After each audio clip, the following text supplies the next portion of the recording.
go. Hurry.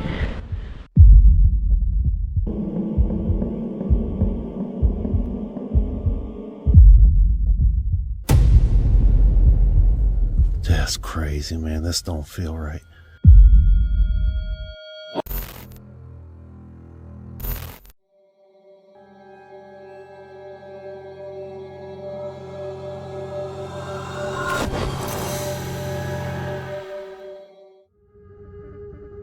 The first video tonight comes from Scrawny Mountain Man, a US-based wilderness exploration channel focused on solo backpacking through remote desert terrain. It is November 6th, 2023, in the Deary Canyon Wilderness Study Area, United States. Moving through rocky canyon terrain, the explorer notices something subtle. The ground beneath a cluster of rocks looks disturbed, pressed down, shaped slightly differently from the surrounding area. It's not obvious, but it's enough to slow him down. So my suspicions proved true. There is a midget-faded rattlesnake under that little crevasse. That's so exciting. I've always wanted to see one of these. There it is. Under that little crevasse. That's so exciting. I've always wanted to see one of these. There it is. Midget faded rattlesnake. Amazing. I'm shaking, not because I'm nervous for any particular reason. Just I've always wanted to see one of these, and I can't believe it's right here.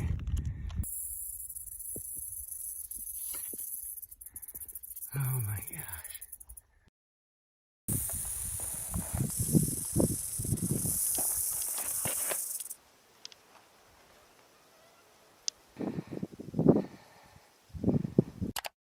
Then it reveals itself, a rattlesnake, faded in color, coiled tightly beneath the rocks, blended almost perfectly into the environment.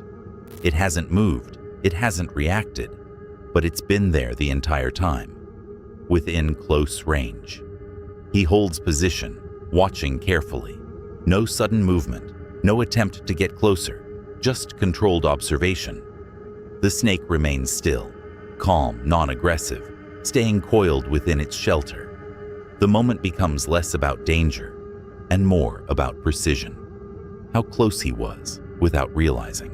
Nothing here escalates, no strike, no retreat, no sudden reaction. But that's what makes it work, because the risk wasn't in what happened. It was in what could have. A single step closer, a different angle, less awareness, and the outcome changes completely. Moments like this don't rely on chaos. They rely on how easy it is to miss something that's already right in front of you. Before we move on, if you're enjoying the video so far, leaving a like really helps. And if you haven't subscribed yet, now's a good time. We recently passed 50,000 subscribers, and that's entirely because of you. The next target is 100,000 before the end of the year. Ambitious, but worth aiming for. There's a hidden word somewhere in this video. See if you can spot it. Now, let's continue. The next horrifying video comes from Tom Outdoors, a UK-based bushcraft and wild camping channel focused on immersive overnight stays in remote woodland. It is October 27th, 2020 at Clappam Wood, West Sussex, England. The group arrives deep in the woodland under heavy rain. They set up a tarp shelter, working through wet conditions while preparing for a Halloween overnight stay. Gear is organized, pumpkins are carved, and the campsite is established despite the weather. At this stage, everything feels normal, just difficult conditions, but the setting itself is already isolating. Dense woodland, limited visibility, no sign of other people. We're getting somewhere now with the setup. Luke's tucking into his soup. How's the soup? Hot and watery. There's Luke, by the way. Not seen him yet. So yeah, as always, of course, follow Luke, the Real Travelling Amigos, and Steve's channel is Scoutman Steve. Scoutman Steve. Check him out, please. Yeah, that's our tarp that we're sat under. The fire, I think we've given up hope on that. Fingers crossed. It would be good to have a little fire. There's Steve set up in the dark. OEX Salamander Hoot Bivvy. They're good bivvies. And is that a basher? Just a basher tarp? The British Army basher, the old DPM version. Old DPM British Army basher. Those of you will know what that means. Yeah, he's got that set up nicely, so he's got loads of like shelter from the rain under there. And then over in the dark over here is me and Luke's setups. There's my Pro Action Tiger Paws 1 tent. Hopefully it's keeping the rain out. I've reproofed it.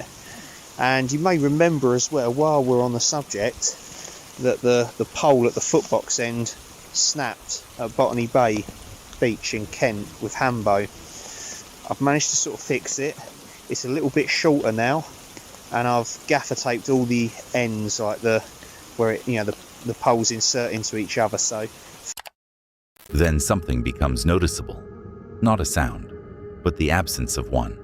No birds, no foxes, no owls. For a woodland environment, especially at night, that silence stands out. There's nothing to break it. No background noise to normalize the space. It said there was no animals or wildlife in this woodland, but I definitely heard something last night at one point. It was the only thing I heard the whole night, and I remember it waking me up. I thought, what is that? But I think it was probably just like a fox or maybe a muntjac deer, because I think they sort of scream or make that high-pitched noise. But that's all I heard all night. But it was a real surprise, because of course we thought there was no wildlife in this woodland. Or was it wildlife? Who knows? But no, that's the only thing I heard the whole night. The rest of the time it was just eerily quiet and still. Anyways, I'll open the tent door and see what the morning's brought us.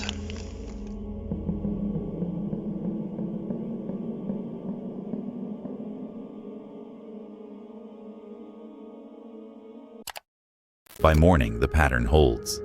Still no wildlife, no bird song, no movement in the trees. Even with daylight, the woodland remains unnaturally quiet, lacking the usual signs of activity expected in a rural environment. The silence isn't temporary, it's consistent. Steve was like, yeah, we are in the woods, yeah. And I went, you do know it's haunted? And he was like, yeah, that's why we're camping there. And they were genuinely like concerned, like they actually thought we weren't going to come out alive. So yeah, that was entertaining. People just thought we were mad, you know. Okay then, we've made it back to the church here at Clappam. What is the name of the church actually? Virgin St Mary. Did we go? Mary Virgin. Something to do with virgins. Okay, alright. Lovely, you know all about them. Love them. Lovely. Anyways, yeah, that is the end of the camp. As they leave, the group reflects on the experience.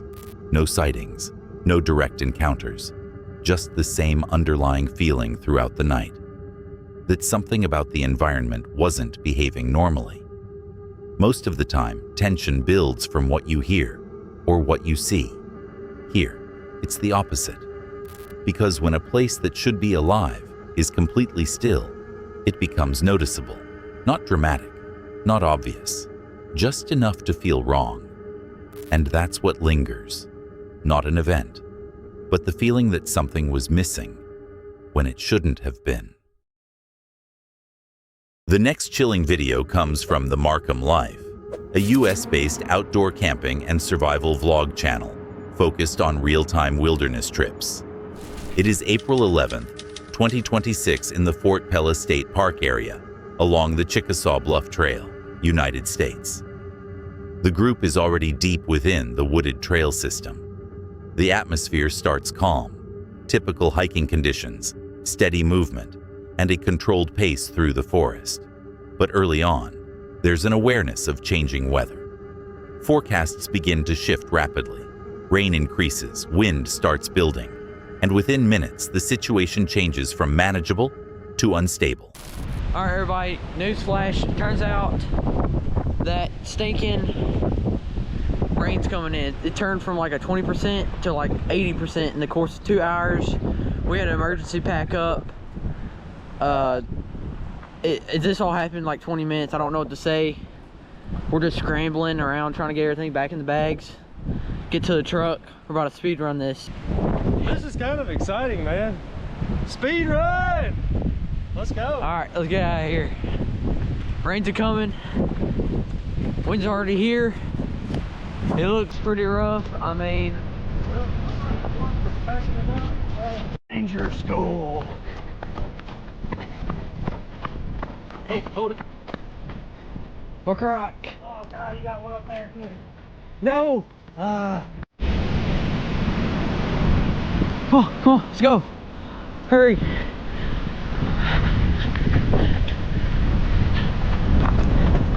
Oh my goodness. I dropped my Crocs. Slow down, slow down. Let's do something. What is it? Which one? Poncho? Dang it.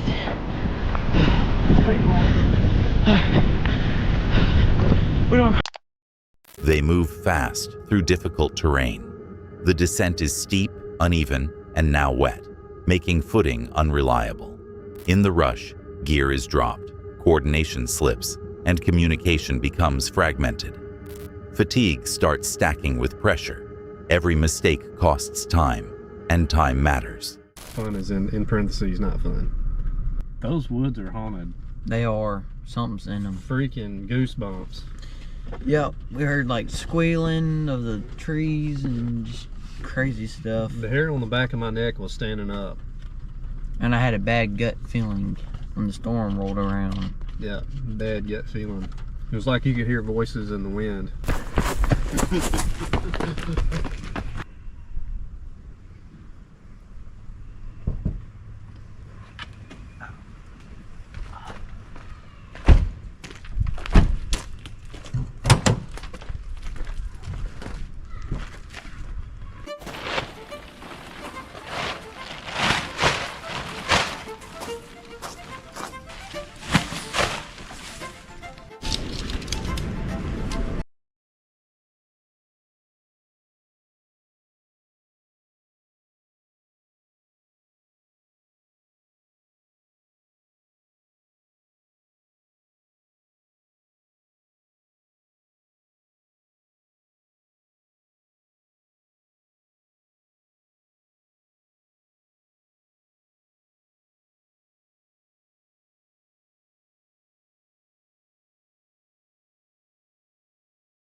Well, everybody, got camp set up. It's not the greatest organization I've done, but it will do.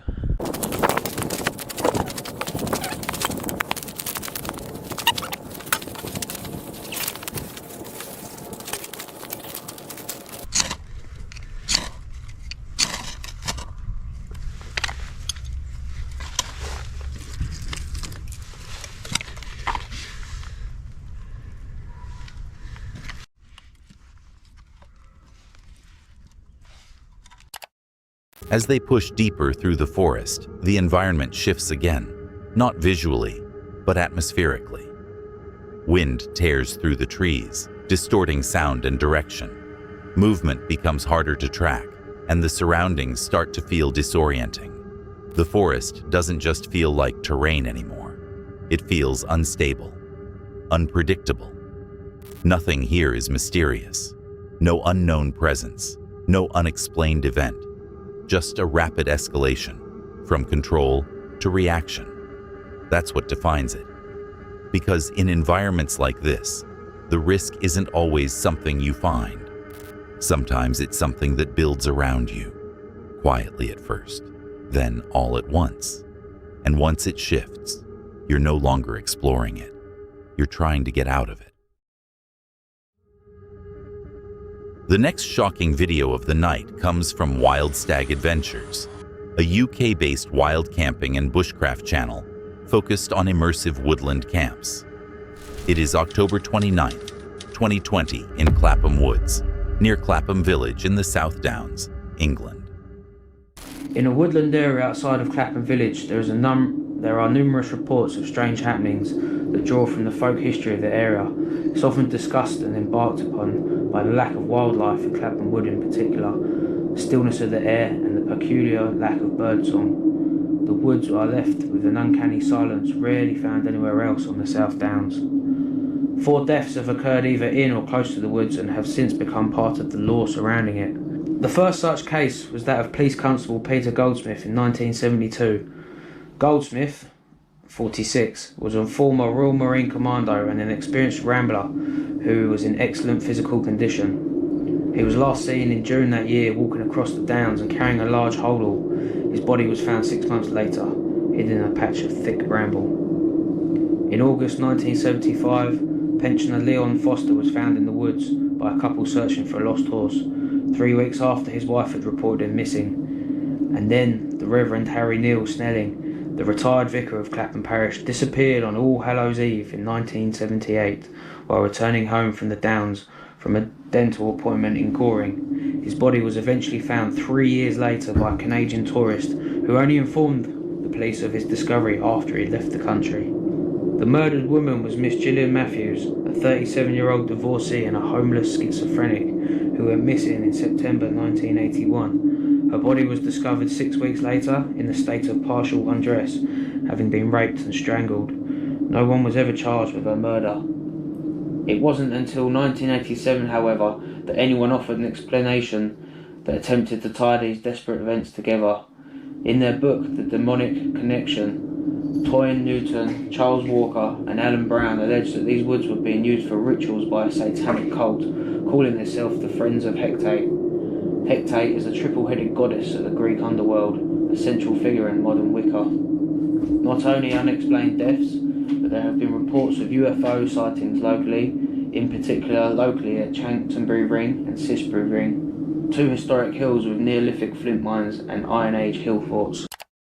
Before the camp even begins, the location sets the tone. The group introduces the woodland's reputation, stories of strange occurrences, unexplained deaths, and repeated reports of something being off about the environment itself. But one detail stands out immediately: the silence. As they enter the woods, it's noticeable straight away. No birds, no movement, nothing consistent in the background. It's not dramatic, just absent. Last night. Could not believe it, yeah. It's alright. There was something screaming though last night, definitely. It was a fox or That was something. just the porn you was watching, wasn't it? No, chickens don't scream. And then there's my setup, which was actually a good night's sleep. I thought it might be a little bit wet inside, but it was bone dry. So it's always a bonus. Have we bought tents? Weird spooky things during the night? Not really, nothing at all. We heard, or someone heard a scream, I think. Later into the night, that same detail hasn't changed.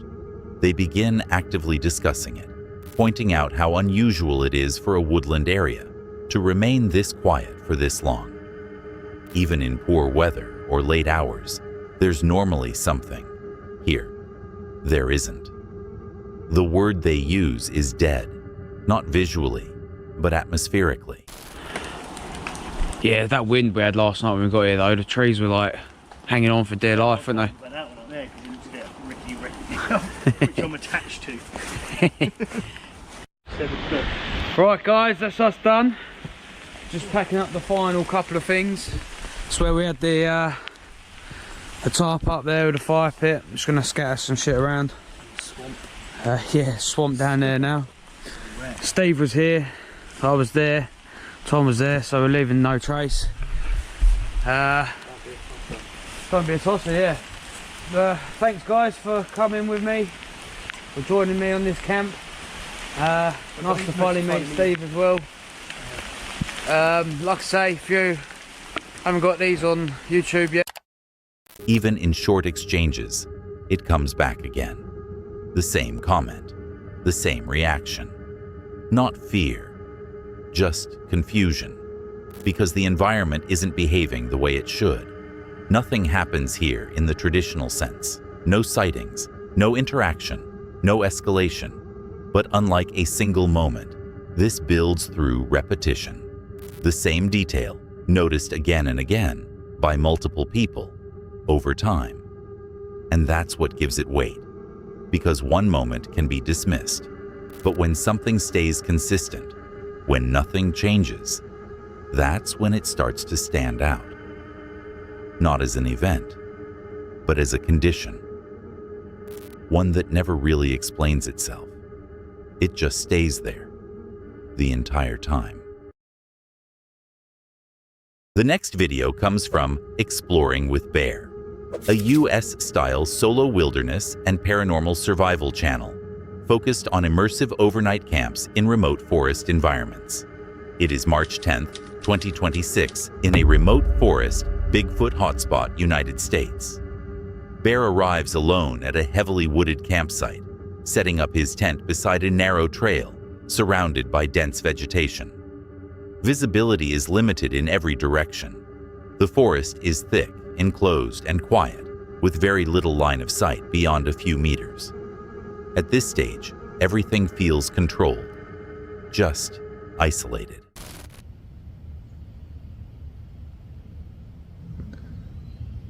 If you spot something, screenshot it and then post it to the community post on the channel page so we can all see it. It's opened up to all you guys.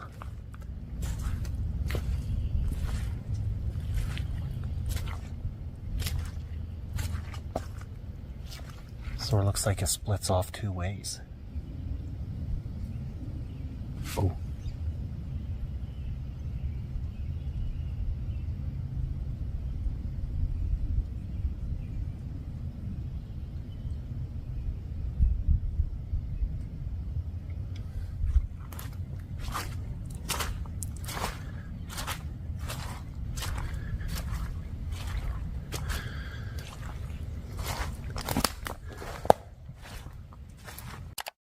He explores the surrounding terrain on foot.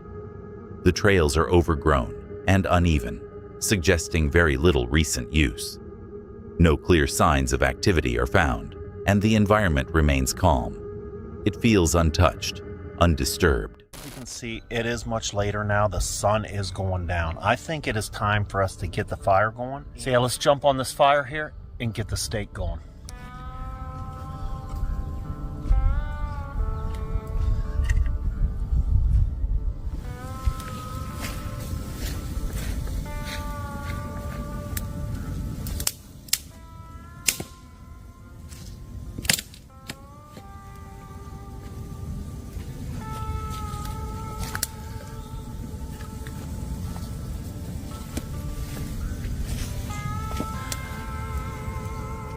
All right, we just got to wait for that to catch, get some good coals, and then bust out that ribeye steak. Maybe. Then, a shift. Bear notices movement deep within the tree line. He attempts to zoom in, but whatever it was disappears before it can be identified. No confirmation. Just a moment, then gone. Hold on. Hold on, I need to get a flashlight. Oh, come on. It's not working. So much smoke, I still can't see. Whoop!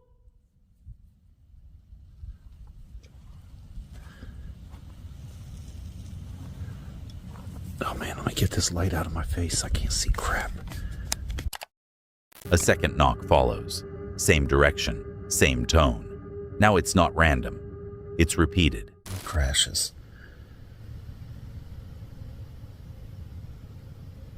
And just a moment ago, I was hearing something moving out there. Listen.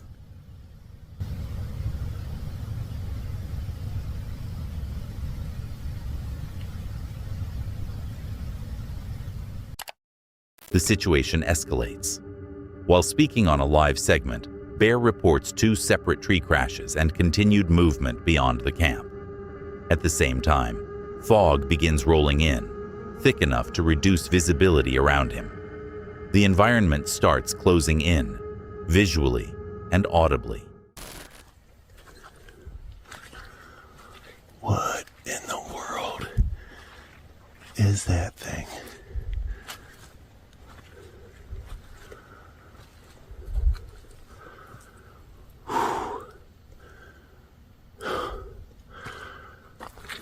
This is insane.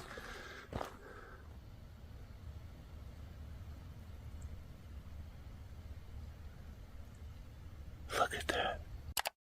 Near the edge of the tent light, reflective points appear in the darkness. They resemble eyes, but the fog and low visibility make it impossible to confirm. They don't stay long, just enough to be noticed.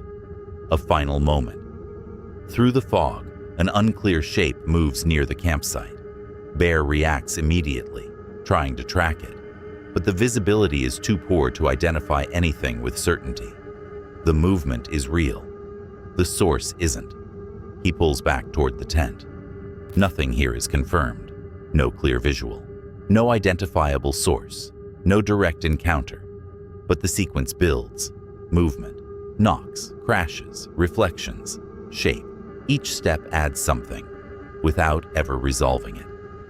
And by the end, the biggest limitation isn't distance, it's visibility.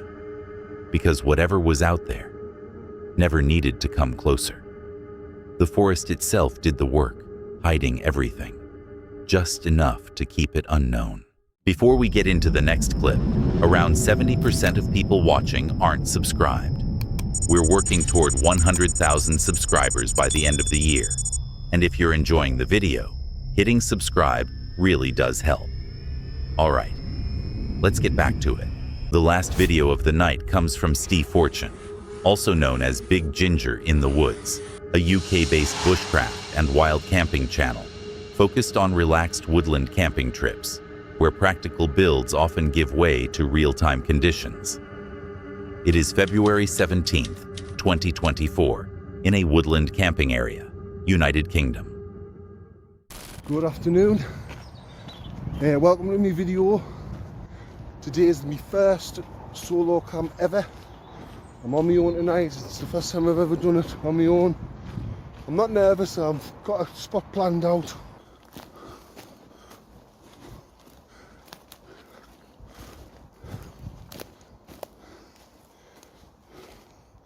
Looks like someone's been here before.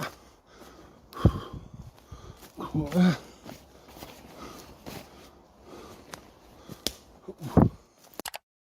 Steve talks through how he would approach the build.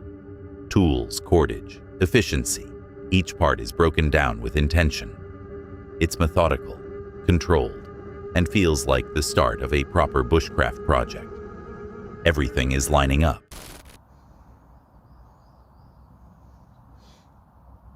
Still a few people about, like, and they even shouting and what have you, but hopefully later on I'll have this all to myself. And I've got this bad boy at the moment.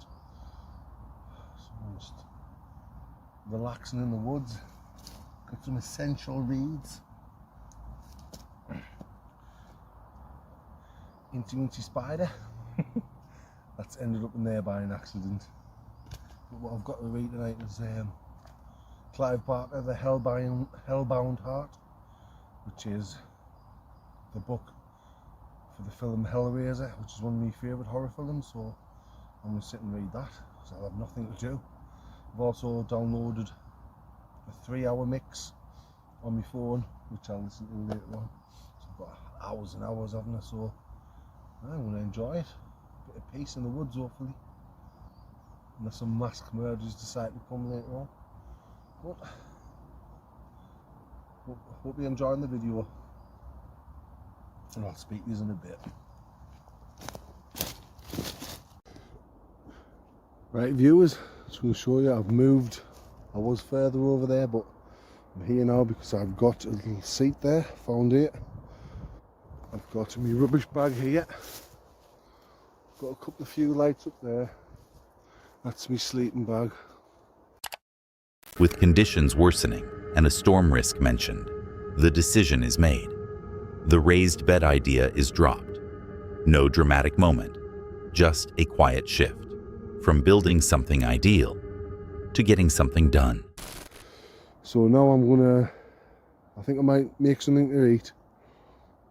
Have something to eat and then crack open the red stag. Why not, eh? So I'll speak to you in a bit.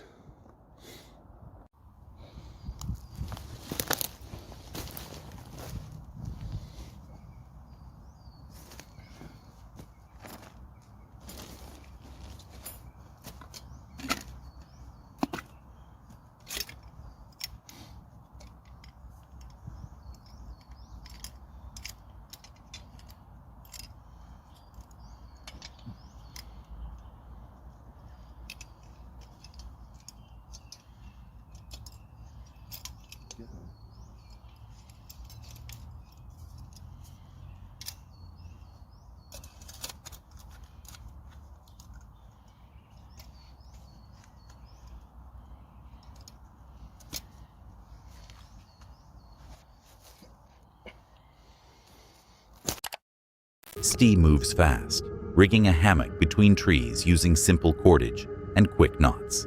It's efficient, immediate, and functional. Not the original plan, but enough. On my own. But I must say, mind, lads Racy, Nighty and Richard.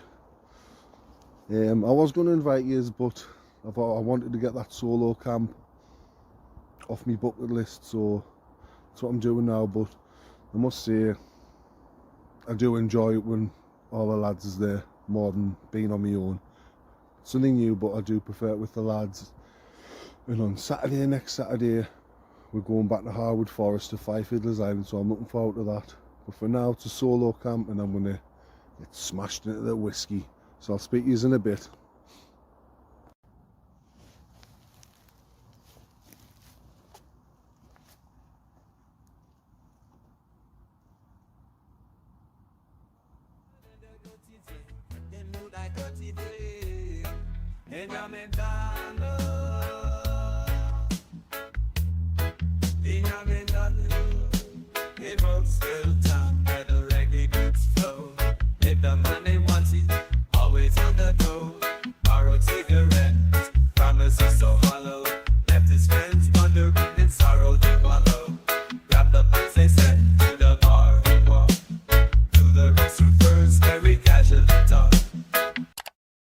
Another camper arrives, and the focus shifts. Conversation replaces construction, gear talk, techniques, general bushcraft philosophy. The tone becomes relaxed, more about being there than building anything specific. The structure fades, the experience takes over. The midges don't ease off. If anything, they get worse.